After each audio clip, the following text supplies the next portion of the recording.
I was like, oh.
Thanks everyone for signing on. We'll get started probably in just a minute. Just want to let everybody have time to come on.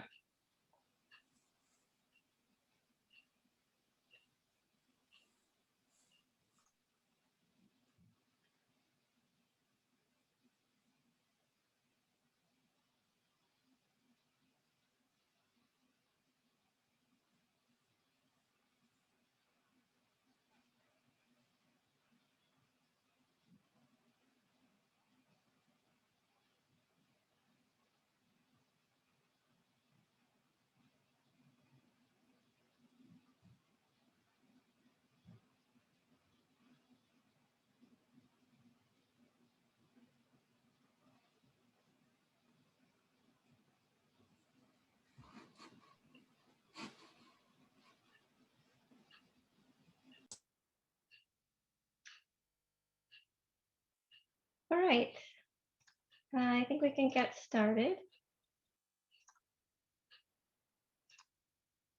So welcome everybody. We are absolutely thrilled to be here.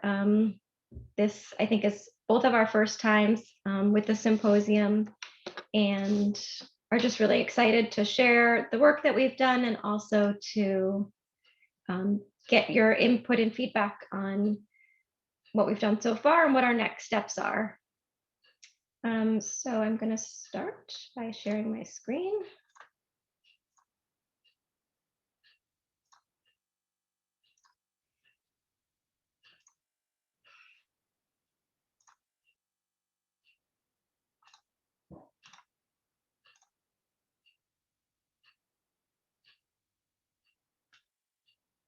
Can you all see that?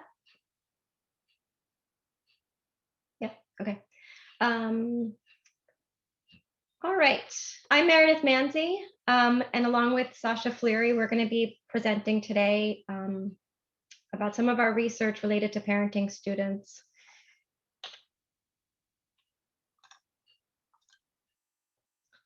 First, we'd just like to start off with a land acknowledgement. We're in the City University of New York university system, which is in New York City. And so that area occupies the traditional territory belonging to the Lenape people. So we pay respect to the Lenape peoples, past, present, and future. And as advised by Dr. Monica McLemore, I also want to share some disclosures, which are very clearly not financial, but more of a privileged disclosure in how my background has affected this work and where I am today. So I am a white cis female and have been the recipient of all of the financial, personal, and professional opportunities that come along with that. I started out, we're at the School of Public Health in CUNY, and most of my work has been focused on sexual and reproductive health and health equity in sexual and reproductive health. And it started off from the very sheltered and privileged place of framing that work in terms of how to help people plan pregnancies and really thinking about pregnancy intentions and planning a pregnancy as the gold standard. And it has taken an embarrassingly, took a long time to um, get me to the place where I am now, recognizing what a damaging framework that is, and that any approach to pregnancy can be legitimate and should just needs to be supported in whatever it is. And so I have kind of shifted part of my research, which is still focused on sexual health to some extent, um, into the other end of the reproductive justice spectrum, which is thinking about how to support people who do have children. I also am a faculty member and teach graduate school, so I have seen many students who are parenting and the struggles that come along with that, as many of you know. Um, and so in the last few years, I've realized that the spotlight on parenting students really needs to shine a bit brighter, and I'm hoping to contribute to doing that in this work. I also have a young child myself who's 4.5, and so I understand the pull in the many directions that having a child can take you while working, but that comes from a very privileged position, and I have not been a student while parenting. And so here we go. Just as a bit of a background, the Q&A is open for all questions to us. The chat is just for any other comments or links or whatever you want to do there. And then we're going to pause after I present some of our research, and then after Sasha presents some of our next steps for discussion. And we are really excited to hear your input and feedback. So we encourage you, if you want to and are comfortable, to raise your hand, and IT can enable your audio and video. I'd just like to acknowledge some of the others that have collaborated with us on these projects, all within CUNY. So we are in the School of Public Health, and it might seem like an odd fit for this type of work, since it's, I haven't been focused directly on the health of parenting students, but more just of their well-being and how to facilitate their academic success.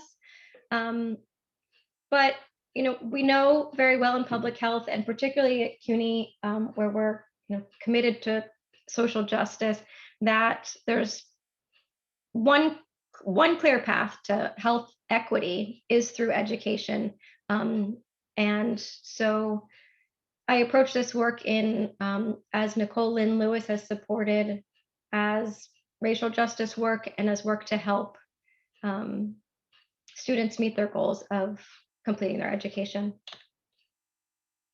So as a little bit of background, CUNY is the largest urban public university system in the US. It spans 25 campuses in all 5 boroughs of New York City. There are institutions that grant associate, bachelor's, and graduate degrees. And there are over 250,000 students enrolled at CUNY in any given year. So it's a very large campus system. Most of our students are people of color, people who have low income, and many are first-generation college students. So I'm going to start by presenting some background on a survey that we conducted in 2018, just to provide some basic statistics about what parenting students kind of look like at our schools, and then present the findings from an in-depth interview qualitative study done last year that focuses on parenting students in general. And then we also conducted a sub-analysis about the impact of COVID-19. And then Dr. Fleury will present a discussion about these and our next steps. So in our survey, we found that about 14% of our undergraduate students were parenting. And I have to say, I think this is probably an underestimate. And it's, although the data were weighted to reflect the demographic characteristics of CUNY, I think just in terms of who has time to complete a survey, there's probably a lot more parents. But that's what we found, who are mostly female. Almost a third of them reported that childcare interfered with their schooling, at least somewhat, moderately, or a lot. And about a fifth worried about things like running out of food, their housing, needed mental health treatment, and had been diagnosed with a chronic disease in the last 5 years. About a quarter had an annual income of less than $20,000 a year, but most of them worked more than 35 hours a week. And despite a lot of the challenges, student parents at CUNY that, like what was found in other reports, had a high GPA of 3.2 as a mean GPA. And we've reported these findings at in the Journal of American College Health. So we embarked on this venture to understand more about the barriers and facilitators to academic engagement and well-being among CUNY college student parents, and what needed areas of support there were from their institutions, faculty, and staff. 6 out of the 7 CUNY community colleges participated, and we conducted 49 in-depth interviews. 24 were with student parents, 4 for each of the 6 schools, 9 faculty members across the 6 schools, and 16 key administrators across the 6 schools who were in positions like directors of the Child Care Center on campus, directors of advising, student services, and parenting programs for those who had them. We also established a student parent advisory board where we had one representative who was a student parent from each of the 6 schools. And they played a really heavy role in not only aiding in our recruitment, but providing feedback on the interview guides, helping us pilot test them, scanning their school for resources specific to student parents, and really in helping us to interpret our results. So we met 4 times over the semester, which was spring of 2020, and they were paid well for their time and to offset childcare costs. We wanted to make sure that their time was valued, so we paid them the same as if they were a research assistant for the amount of time that they were going to spend on this project. We found that student parents were expected to repeatedly self-advocate and request accommodations for things like extended childcare hours, food subsidies, assignment deadlines, and more. And this burden was either constrained or relieved by campus structures and groups operating collectively or in silos. The extent to which faculty, staff, and programs clarified their policies and met their needs, and their own strategies to manage the myriad responsibilities that they had. And I'll say that this wasn't even discussed by students as necessarily a burden. That's more of a label that I have put on it. When student services, parenting programs, and childcare operated in silos, just not talking to one another, not telling their students about the others, it allowed for students to remain unaware of certain resources. So some advisors who assessed student eligibility for benefits shared with us that they expected students to ask for what they needed, as opposed to what they felt like might be barraging them with possibly irrelevant information. But many student parents did not request assistance because they either didn't know what they should be asking for, or they didn't want to be perceived as taking advantage of school resources. The child care centers on campus were, no surprise, a very critical resource for students, as were faculty who were supportive and accommodating. So policies such as no kids allowed on campus, childcare only allowed during the hours of the class and none else, were stated as the rule, but ultimately, as reported by students and faculty, those were really flexible policies that were reliant on the leniency of whomever was in the position of power. But that required that students feel empowered enough to ask for accommodations.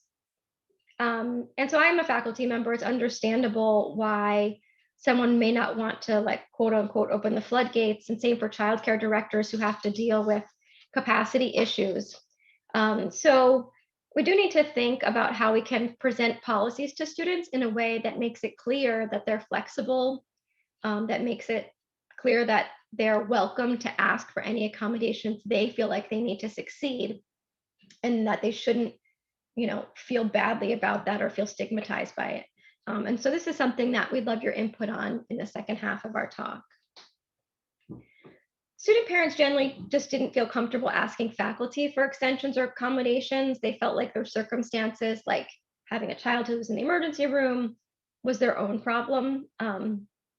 They also didn't always use the available resources. And the Student Advisory Board really helped illuminate for us that they might not want to ask for accommodations or use resources because of, and this is not how they put it, but what they were alluding to was because of internalized stigma of having kids, and likely having kids young, and feeling that, like one of the advisory board members said, we made our bed and now we need to lay in it.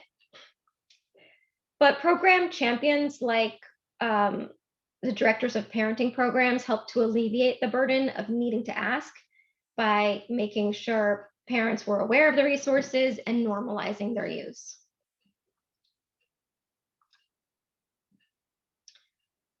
So to demonstrate the value of childcare on campus, and also the expectation of advocacy, here are two quotes. And the first is from a student parent who is talking about how the center staff are extremely supportive, and as a single parent, that they could have just judged her and said she was insufficient as a mom, but they don't. Instead, they help, they provide me with resources that encourage me to continue to go on, and they're extremely supportive.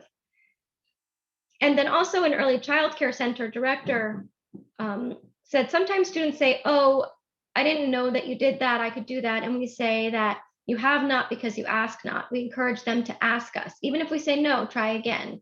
No means not right now. The ones who are successful are the ones who keep asking. So again, driving home the point that parenting students are really in a position to need to advocate for themselves. So our take on this was that although learning to advocate for oneself can be empowering, it might not be an appropriate expectation for student parents who more often are single mothers, people of color, people with limited income. And from feedback from the advisory board suggested that in all likelihood, in other facets of their lives, these student parents have not been given a clear platform on which to advocate for themselves and to witness those needs being met simply by voicing them. So to expect that here in an institute of higher education is misaligned with their historic experience. And as evidence in our findings and in others, students with children do not expect to be granted any favors, and they don't want to be perceived as incapable of managing their own lives. So instead of asking, they'll likely remain silent. And more likely what will happen are the students who are privileged and feel entitled are the ones who are going to be asking for accommodations.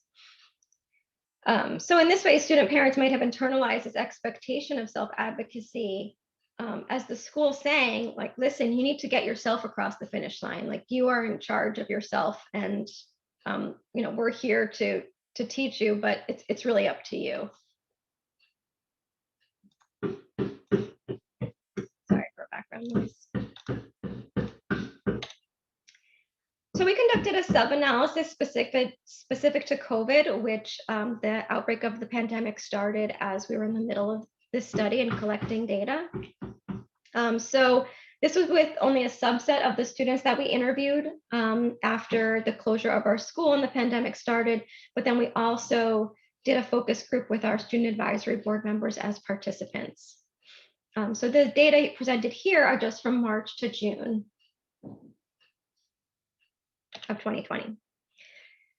So we were looking at specifically what the impact was of COVID and their experiences as parenting students. So we didn't need a study probably to identify that student parents' roles were really exacerbated. Their role as a student and parent was exacerbated during this time. And then they had the added new role during the pandemic of being a teacher or daycare provider for their child.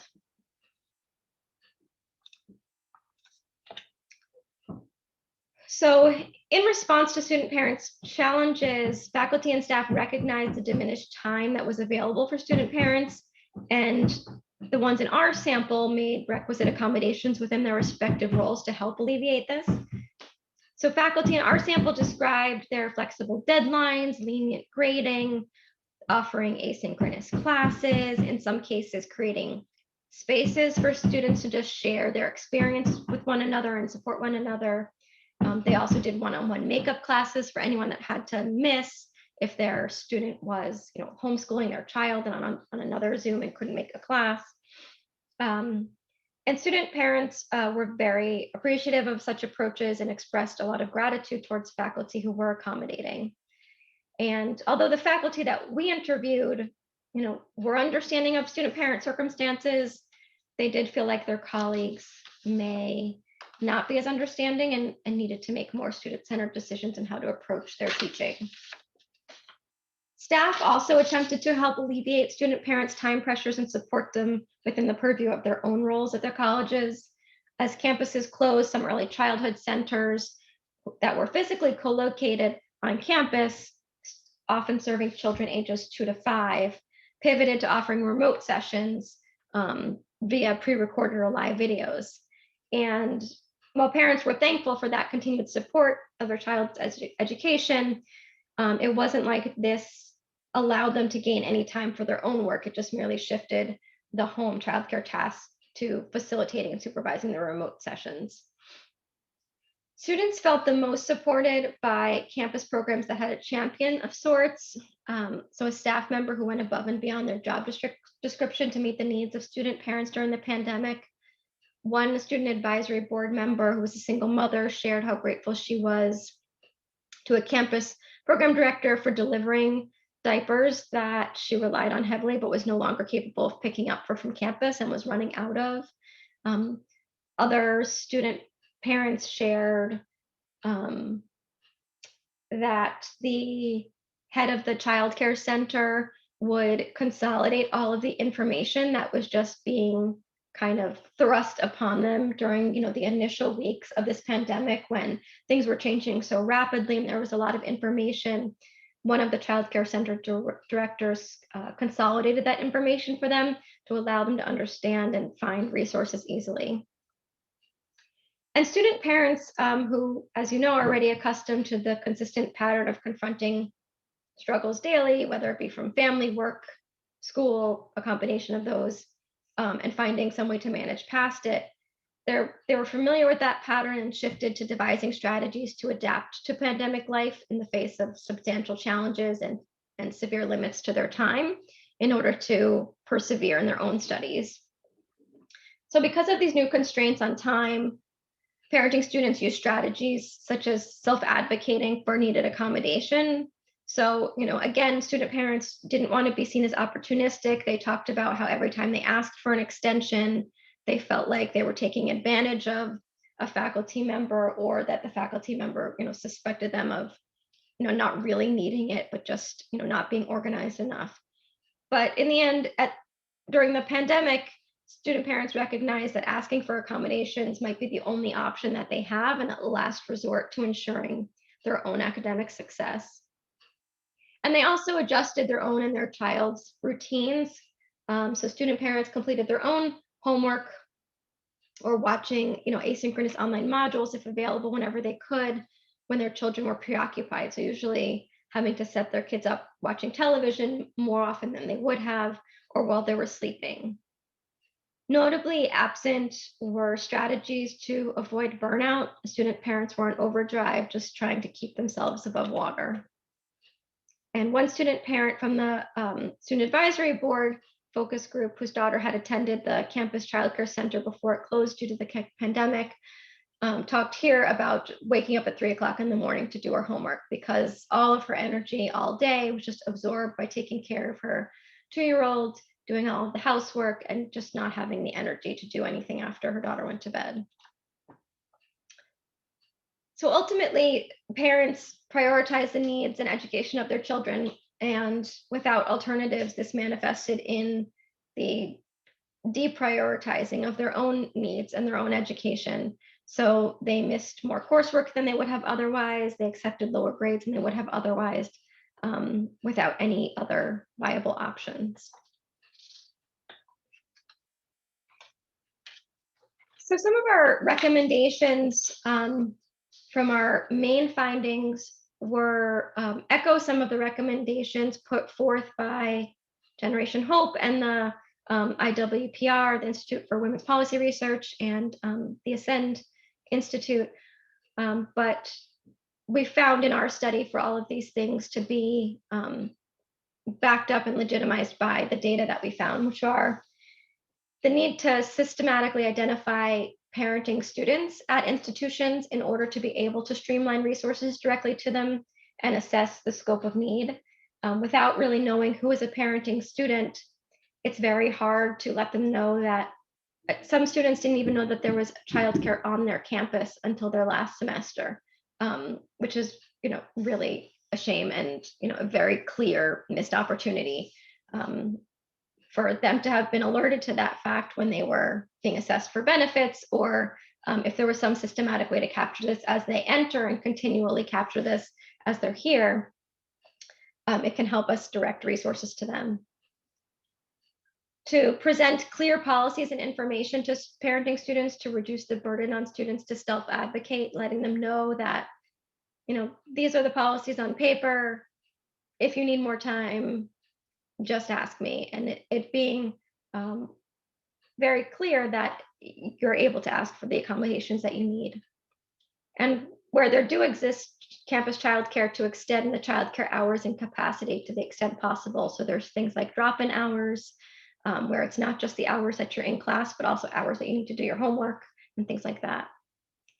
And during the pandemic, as we're hopefully seeing it come to some sort of end in the next year, but things to keep in mind during the next year and in future disruptions to learning are the need and the value of having flexible deadlines, having asynchronous options or recorded lectures, or if there's synchronous seminars, to not be required, that students could watch them afterwards. Thinking about scaling up critical components of Program Champions work, like how we can deliver supplies to students quickly without losing as much time as we did in March and April, while things were still we're still getting our grounding. The rapid evaluation of online services, so the pivoting to remote counseling and remote kind of childcare sessions, thinking about how we can do a rapid evaluation of how those are working and what can be changed to help serve the needs of students. Synthesizing information, so it's not just like waves and waves of emails that come to students every day with different information, and them trying to pick apart what applies to them. And also waiving the financial aid and academic performance requirements during this time. So I'd like to stop here and to just hear from you if there are any questions, comments. If you'd like to raise your hand, I'll stop sharing so we can see. If you'd like to raise your hand and share, or just have anything you want to clarification on.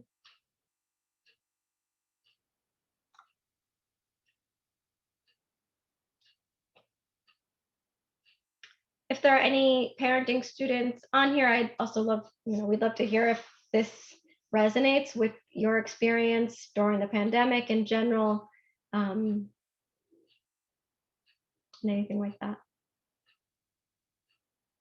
Yeah, I think Bree Mello has a question. Yep, I think you can unmute yourself now. Is that right? We heard you for a moment. Can you hear me now? Yep. Okay, sorry. I was going to share, I'm a parenting student, and I agree with a lot of the things that you shared earlier. I've had a very challenging time And when I was graduating with my associates, I had a high risk pregnancy. And so this probably a little bit personal, but I'll share anyways. I had to take some prescriptions to kind of manage the situation, and they would make me very tired. And so I would always have trouble like with deadlines on top of being like a stay-at-home mom, and also, you know, doing my coursework full time. And so I had the same attitude that I never ever wanted to request any kind of accommodation, because I always felt from the like professors or the teachers that it was an inconvenience, or like that I didn't really need an accommodation. And so the one time that I did, the teacher actually said no, and I decided to just make my peace with that. And later on, a few days later, she emailed me back saying that she felt bad and that she would make the accommodation for me. And so I was happy that she did that, but I also felt, you know, kind of upset that it's not really a supportive environment. And I'm working hard, dealing with health problems, trying my best, you know, to make our future. And yet the system like makes it difficult and really doesn't care what, you know, I'm going through personally. So that's been my perspective. Since then, I've had a great amount of support at the university I'm at now. I'm at Portland State.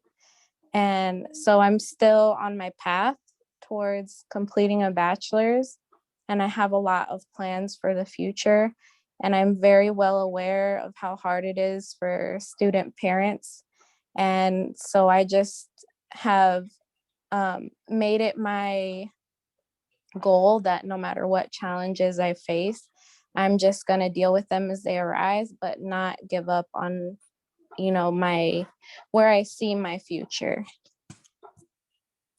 Thank you.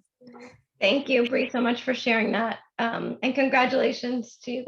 It sounds amazing that you've managed to have a high risk kind of pregnancy and are continuing on. And unfortunately, my sense is that your story and that situation is not uncommon. In that, I think in faculty, I think there's a few things, and I'm speaking from my own experience. One, at the level of higher education, to teach college and graduate school, there's not that much training that faculty get in how to teach.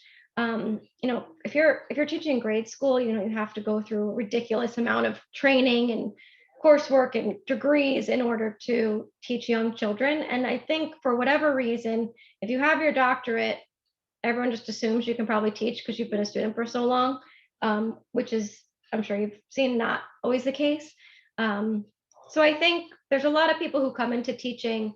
And for me, as like a young female instructor, I have to say, I also leaned very strict on, deadlines, so people would take me seriously and all this other stuff.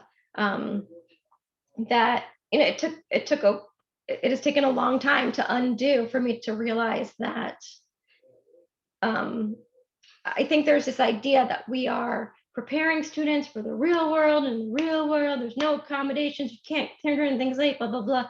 And sometimes that's true. You can't submit a grant late, like a minute after the deadline. I get it. But in the real world, hopefully you have surrounded yourself with a job where you have people who understand that you can take a sick day and you can do things. So I personally have backed off of just that mindset and that perspective, but I think a lot of faculty still kind of suffer from that narrow view of what they were like as a college student, what it was like for them, and not really thinking outside of just that kind of narrow perspective. And so I'm hoping that, the work of the symposium, of Generation Hope, and of all of that is helping to change that. But thank you for sharing your story. So there's a question in the Q&A about including graduate students. So for this study, we started with community college students. I am interested in pursuing, in continuing to pursue this with four-year students and graduate students. I, have anecdotal experiences with graduate students, but none from systematic research that we've collected. We have fielded a survey during the pandemic to students, and last April, and again just in the last few weeks. And so we will be tracking parenting students specifically, because I made sure there was some questions about who's a parenting student in the survey, and trying to follow them over the last year. And we'll look at differences by associate, bachelor, and graduate students.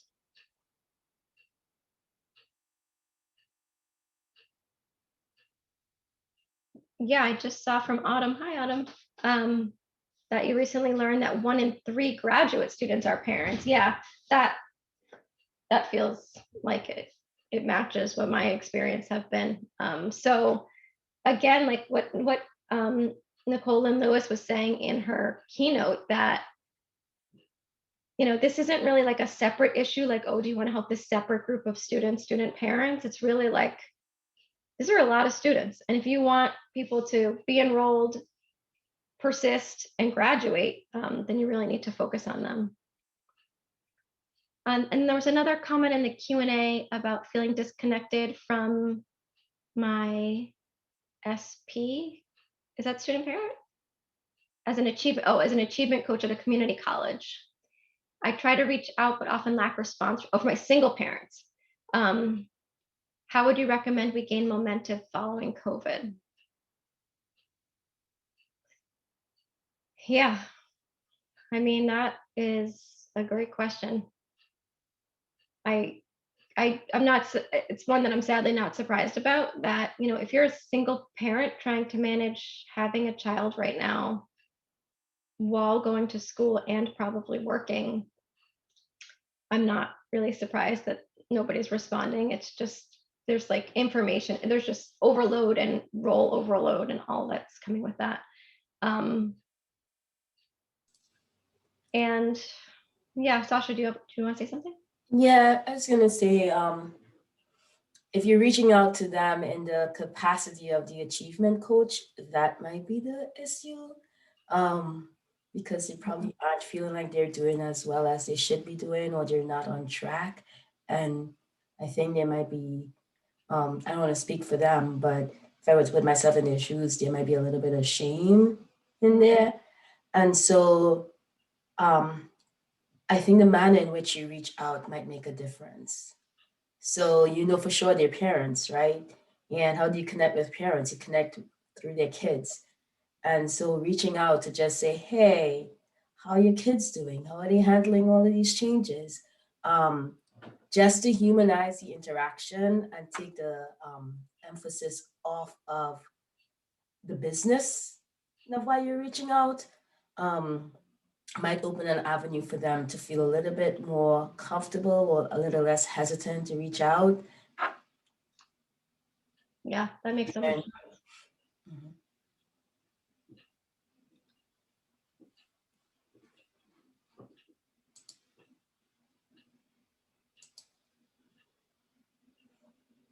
And Okay. Denise just said in the chat she finds casual texts were effective.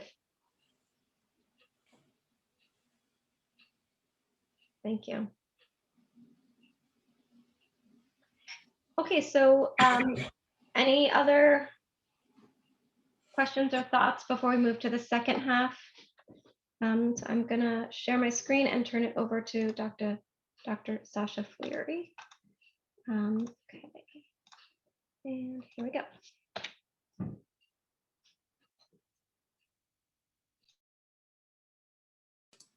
Thanks, Meredith. I want to apologize in advance. Talking about parenting my toddler brought home a cold, and she's running around fine, and I am barely surviving over here. Um, so I'll start in the same way Meredith started, by just a few disclosures. So I'm a cis female, and I am also a parent to young children. I started off my research career focused on family adjustment to chronic illnesses. And being in the medical setting, I soon realized um, the importance of context and the burden that we put on families to make changes that they aren't capable of making, because of the systems in which they live, work, and grow. And so I've shifted my research along the way to paying more attention to systems, and on the individual side of things, paying attention to how I can help individuals to challenge the systems in which they are in, or make the best use of the systems they're in. So more on the empowerment side of things. And I'm also first generation college student and first generation immigrant. And I also have my younger sibling was a student parent. We both were in the CUNY system. And for her, she had a big family around her. I mean, I could still remember waking up early in the morning so she can go to work, and then I can take her son to his grandparents' house before I went to school. But that was her truly having a village. And I know that is not the experience of most parents, student parents. And so when Meredith approached me with this topic, it definitely resonated with me, because even then I was just in awe of how much she had to do with all the help, and wondering, like, how do student parents do it who don't have the help? So, excuse me. So I'm going to talk a little bit about um, a project that Meredith and I, that kind of came out of the interviews that Meredith has done. And it's again on the side of empowering student parents. And so to start off, I want to go back to that quote. So this was from the Early Child Care Center staff. She said, sometimes students say, oh, I didn't know that you did that, or I could do that. And we say that you have not, because you asked not. The ones who are successful are the ones who keep asking. Excuse me. And excuse me, Meredith touched on this earlier. It's not always as easy as asking, right? It takes cultural capital. It takes knowing that you can ask. It takes knowing how to ask. Most student parents may not know what they could ask. Their pride might get in the way. They might feel like they need to tough it out because this, as the Meredith said, is their bed that they need to lie in. Their cultural background, especially when thinking about the intersectional identities of student parents, their cultural background might be contradictory to them asking for things of others. And when they do ask, they may be coming at a time when they are already in crisis. And by then they might have endured unnecessary negative experiences. So just going back to what Bree shared in her experiences, she was trying to persist on her own.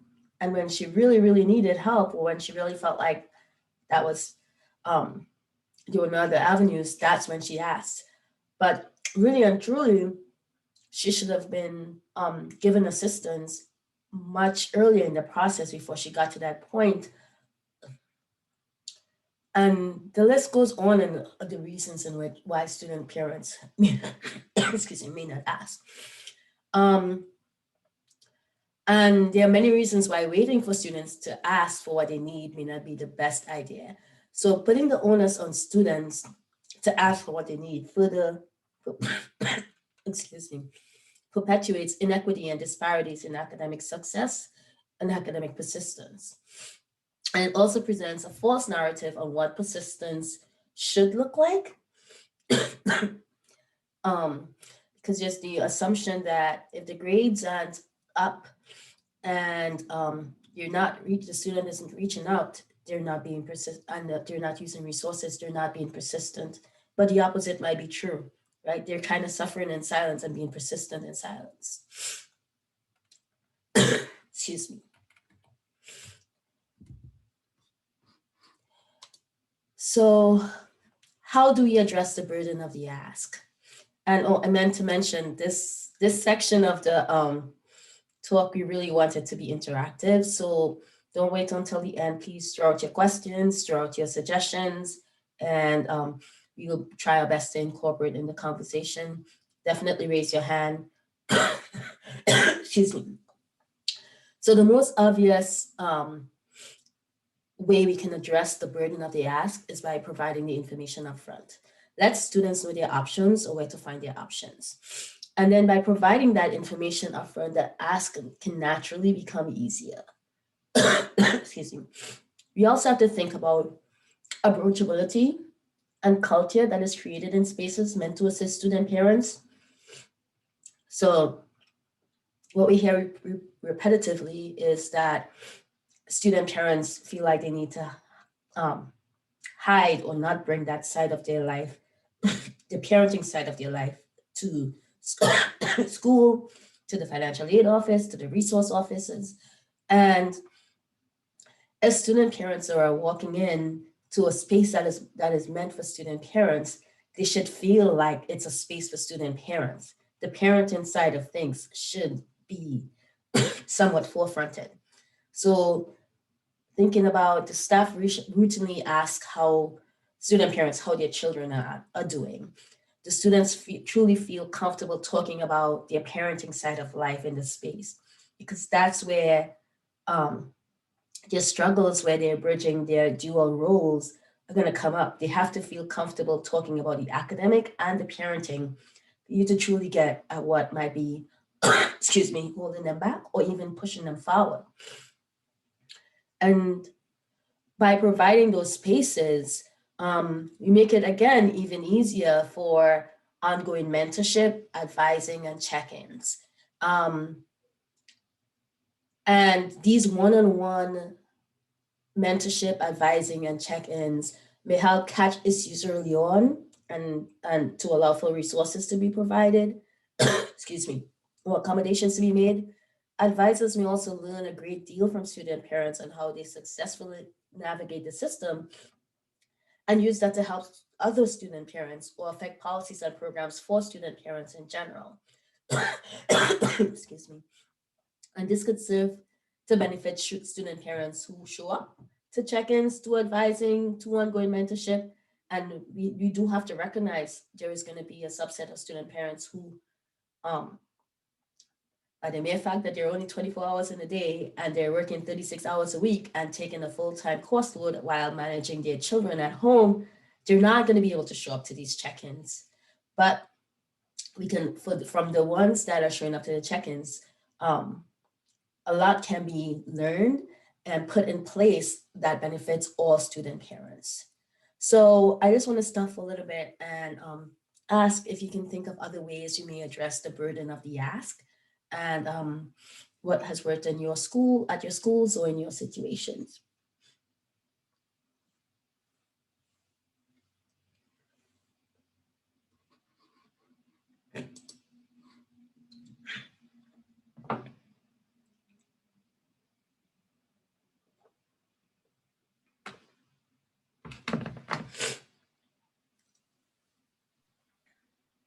Autumn, I think, can you unmute yourself?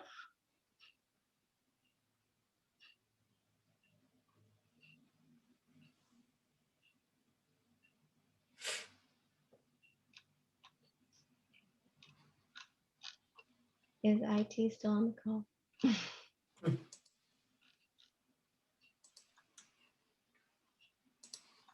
Mills James, can you enable Autumn to unmute herself? Yeah, there you go. I just wanted to say that the piece about connecting with people through their children, I think to me is so important in all of the work that I've done with student parents, that whether it's University of Oregon did a Lego building competition on Facebook during COVID as a way of just bringing the families together and getting the kids involved. And it was really fun, but it was also a way that, you know, like they were just able to check in on the families that were, you know, they hadn't seen in a while. And I'm just always thinking about these ways, how do we engage the kids more and more? And, you know, there's a 2-generation impact with that, because obviously when we bring the kids on campus, then they're exposed to college and they start thinking of themselves as college students too. But just every single interaction I think that I have with student parents starts with a conversation about our kids. And I just, meeting student parents who they are, that message that starts with meeting them at, you know, as parents and engaging their kids too. I just think that's absolutely critical. I agree. Thank you. Yeah, I think even in the COVID survey, right, it's clear evidence there. They're student parents, but they're parents first. Everything falls by the wayside. And if we can't, in our academic spaces, if we can't acknowledge that they're parents first, there's a disconnect that's going to be hard to bridge. Excuse me. So, so we wanted to go back to, next slide, please, Meredith. The how. So we asked, how do we address the burden of the ask? And we give some ideas, but how do we actually do that? How do we give them information in a meaningful way? And when we thought of the ask and how to empower students to engage in the ask, digital storytelling seemed like an approachable method for engaging students in a meaningful way to be ready for the ask. So digital storytelling is an emerging research method that involves several minute visual narratives that recount participants' lived experiences. These compelling stories have been used for training and behavioral modifications in educational settings in an attempt to improve academic engagement and enhance pedagogy. And we view digital storytelling as a way to provide information where they can learn how to do the ask and know that others have done the ask, and provide information for normalizing mentorship, advising, and check-ins, and just put in some solidarity in the experience. And why digital storytelling? So the stories might, students see themselves, next slide. Students see themselves in the storytellers and the stories. Excuse me. The stories might remind them of something they went through or are currently going through. Like I said, there's solidarity. The connection may make it memorable enough to be of use when they really need it. So the information might may be memorable. Student parents get an opportunity to see it's not them. This is hard. What they're doing is hard. Being student parents is hard, but it's also joyous. And this is a unique way of doing school. And they're among the strong and determined, but it's okay if they feel exhausted or things aren't going their way. And there are avenues to make things easier or a little less stressful. And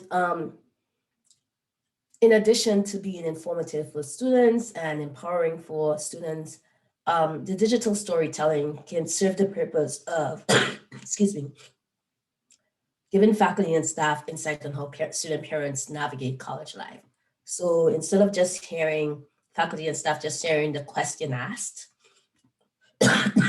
or making assumptions about why there was not an ask or why there was an ask, they can hear first-hand stories of how student parents navigate and understand that there might be a long process that comes before that ask.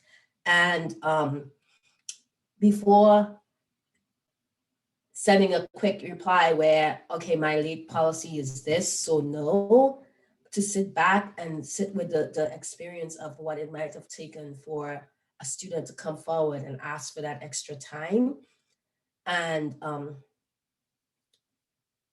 consider that in that response, yeah, and try to instill more hope in our students and more at least hopefulness.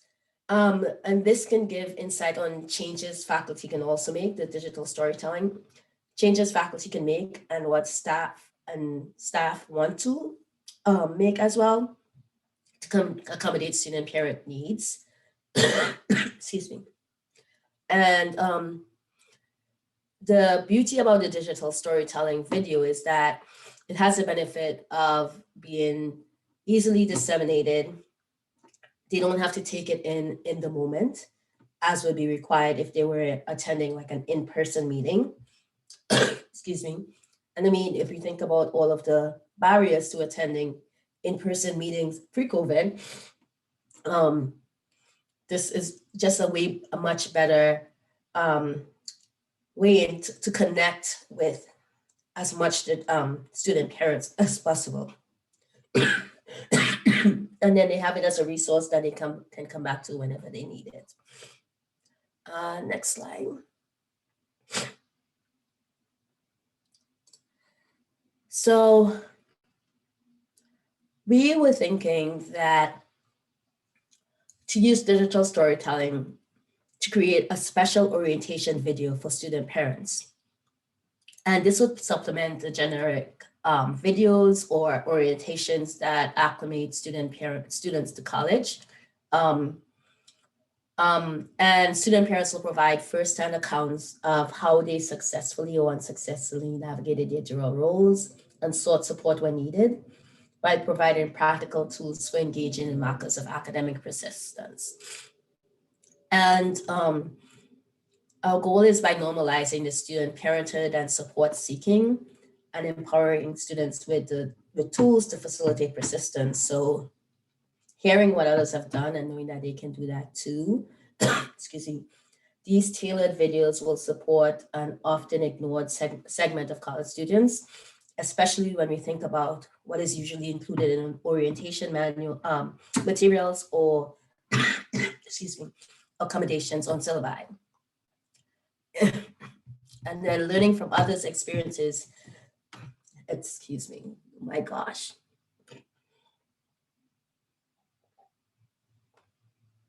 Sorry. So learning from others' experiences can reduce the unnecessary stress inherent in trial and error techniques as student parents attempt to navigate their education while parenting. And we had originally proposed to pilot this project with one community college, see how it worked, and propose this as a method that can be adopted by any school in terms of orienting student parents to the resources that are available and how to start accessing those resources. And again, a big part of this is making sure that people are on equal footing. So yes, that's like, so our study population has, so this is the Anderson model that we kind of adapted. So our study population has some predisposing factors when they that might be intersectional, that are implicated in lower academic persistence. When we proposed this was specifically to CUNY schools. We know this is not going to be true for every school. And the factors that contribute to academic persistence are included in the enabling box. and the ones we identified those that may be modified through a brief digital storytelling intervention in green.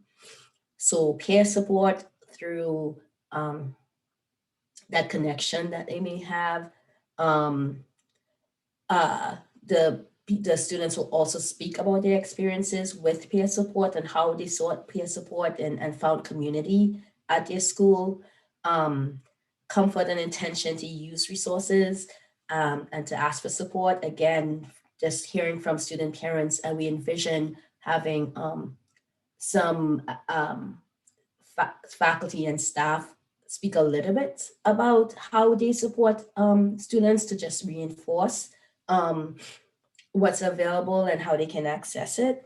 And then awareness of resources, again, through students sharing their experiences and then feelings of belonging, stigma. Just the fact that you're watching a video that is not by that is by a parent, a student parent, and not by a typical college student, I think will give a sense of, we think will give a sense of belonging and start to help with destigmatizing who belongs in the college classroom. Excuse me.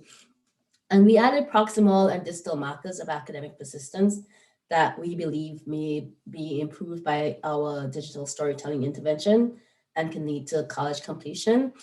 And it's important to note that the items in the distal markers are what is traditionally considered when we think of markers of academic persistence, right? It's these measurable things that you click off the check boxes on. Use of campus resources, how many campus resources did you use? Engagement with peers or support networks, so where you attending your study groups, things like that, interaction with faculty outside the classroom, and then continuous enrollment. But we, like I said earlier, markers require cultural capital, the know-how, and that is the know-how. And for student parents, especially those who are first generation college students, the know-how in general. And then for all student parents, the know-how for navigating college while navigating parenting may not be intuitive.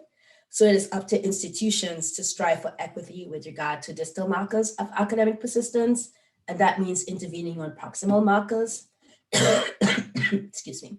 And that's kind of what we hope the digital storytelling video can do, but also looking at how their policies, institutions should be looking at how their policies and programs are positioned and who are excluded based on having that know-how or not, and making changes to address those exclusions.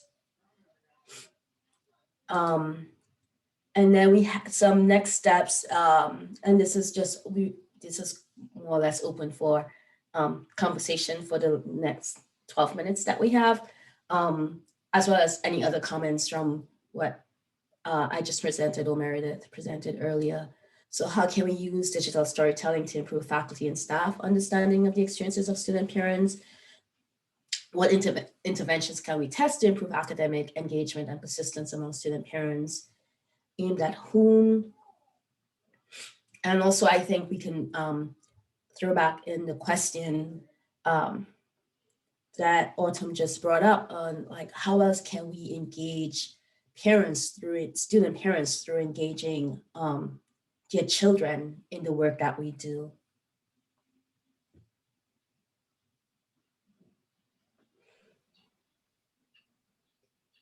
There's a question in the Q&A. Okay.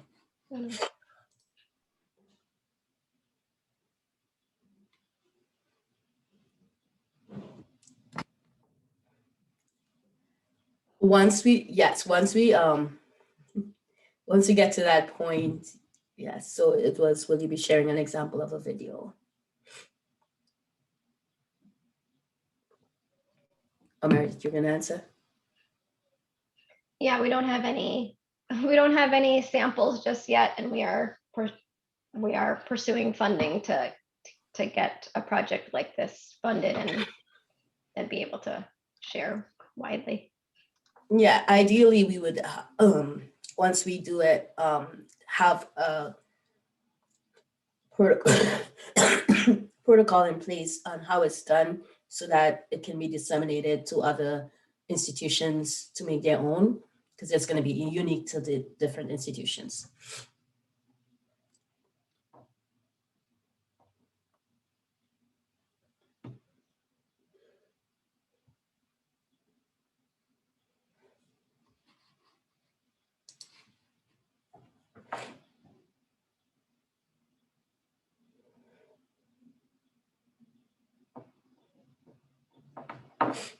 Any ideas for alternatives to what we proposed to the digital storytelling? Part of the rub is that our proposal was aimed at parenting students when in reality, parenting students aren't the problem. It's faculty and staff and institutions. So we are trying to think of other ideas, and Sasha mentioned, a video that could be aimed at faculty in order to get a better understanding of what students are going through versus one that's for student parents, where they can see themselves in the person sharing the stories to make them feel more empowered. Yeah, from the for this to really work, there has to be institutional change.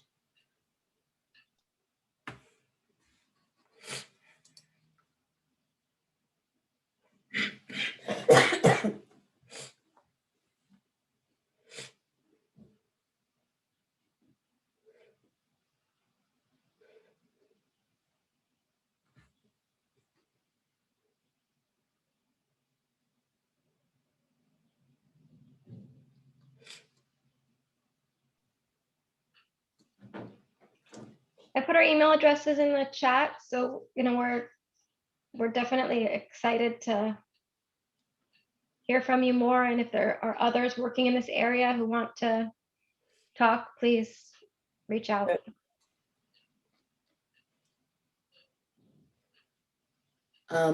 Yes. So there are a couple of comments.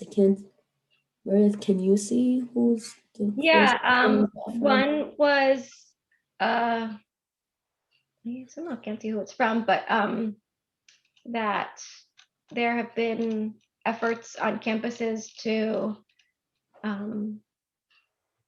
at OSU to have like virtual cooking classes where they gave families, they sent them the food kits, and they also offered craft nights and movie nights as a way to engage with the parenting students and their kids, and to kind of also probably check on them. Someone also mentioned providing a video on parenting students' websites that educations, I think providing a videos on the parenting student programs website. Yeah, so the parenting student programs for the campuses that have them are amazing resources. And if, we could get a video, get the videos distributed to them, that would be ideal.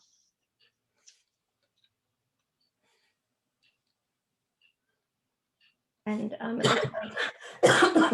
Mount Wachusett Community College is developing a family-friendly campus initiative focused on training faculty and better teaching strategies. I think this was Autumn's last comment on Title IX training. So I can share on our schools. This is separate from Title IX training, but I'm on our school American Disabilities Act committee. And so, although pregnancy, I think it's probably controversial whether or not to characterize pregnancy as a disability. I'll say when I was pregnant, I was certainly not able to do much of anything. I was trying to lobby for our school to have a policy on the books that, when someone is pregnant or for some amount of time after they give birth, like they are immediately granted extensions and missing class, and so just some language that at least nods to it. And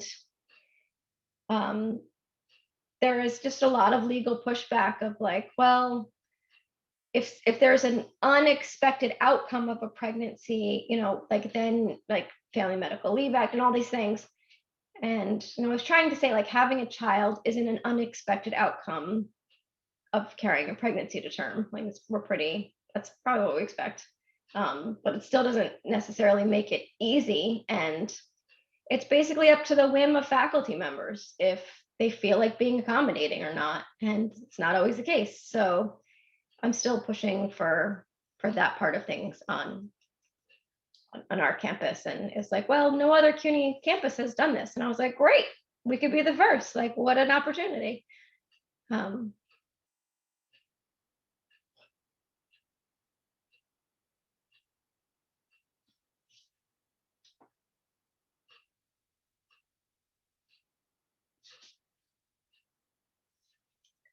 Do you want to comment, Sasha, on any of the others? Thank you, Bree, for sharing more of your story. It sounds like there's no exceptions if she were to miss something, no matter what, would lose tuition remission, right? And to me, I mean, for anyone who's had a child, like it's impossible to show up to class like the next week. It's absolutely ridiculous to expect that.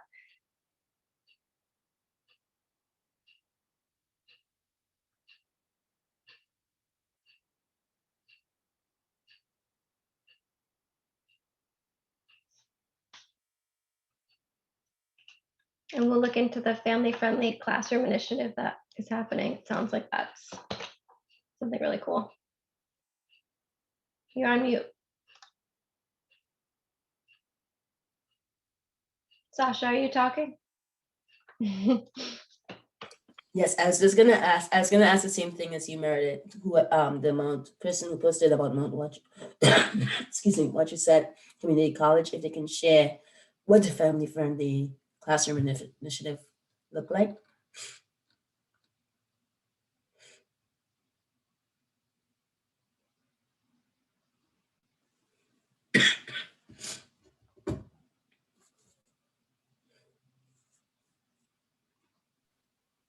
I've seen the family-friendly campus toolkit from Endicott College. I don't know if that's what they use. And I'll also say that at CUNY, our most recent chancellor is very invested in this, and I think used to be on the board at the Aspen Institute, and it's a different toolkit. So he has started a CUNY-wide student parent task force that has parenting students, faculty, staff, and it's taken almost a year for us to kind of get organized, but finally we have a survey in place that's going to go out to try to assess and systematically capture how many students we have, what types of resources, just a very brief survey about what resources have been helpful and what they could use. So we're hoping to also make more inroads and are aware of how the No Kids on Campus policy reads as not being very family friendly, and thinking about how we can work on that as well. I think Autumn got I did get unmuted. Thank you. This is Autumn Green. I work at Wellesley Centers for Women, but I work with colleges all over. And so Anne and I have been working together, and I know Anne is here somewhere at the conference, but I'm not sure. I can't see who's participating in which session, but Anne Reynolds and I have been working on this. And so it started with the Family Friendly Campus Toolkit, which is really about doing a self-assessment of your institution in terms of how family-friendly is your campus. And we're actually doing a research study where we're about to give everybody a grade on how family-friendly their campus actually is. But that's a separate project.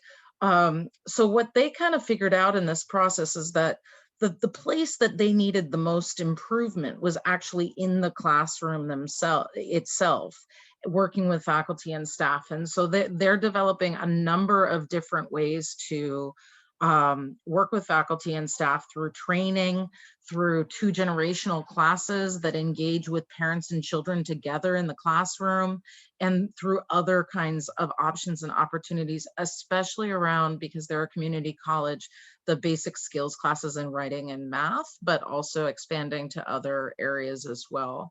And one of the things I think that's really notable is that their president, James Vanderhoeven, is also an advocate for student parents. And so they have real support for this, Mhm. all the way down at Mount Wachusett Community College. But, I think that there is a developing movement to get more, engage children more in the classroom, invite children into the classroom. We've been developing curricula around, creating college classes that children can participate in at some level as learning buddies with their parents. But even I had put this in the comments, even at the most basic level, making sure that every faculty member who teaches in a classroom has basic understanding of the Title IX processes and procedures when a student comes to you and says that they're pregnant or that they Mhm. have a child and that there's an issue. And I've been working with Jessica Lee at the Pregnant Scholar, and she said that she does this training for Title IX coordinators who don't realize that this is part of their job. So, Mhm. it's not surprising that most faculty don't realize that these protections exist, but they've existed since 1972, and I know that I have experienced discrimination as a pregnant student and violation of my rights under Title IX, as have countless other people at this conference and on this call, and that it's continuing to happen, and won't really be changed unless the training processes are changed. Thank you so much for sharing that. I think we're actually over time, and I don't know how this works. So I don't want to immediately get cut off, but thank you all so much for engaging with us. And it was really great to be here, and we look forward to the rest of the conference. So hopefully we will see you all soon in one capacity or another. Thanks very much. Thank you.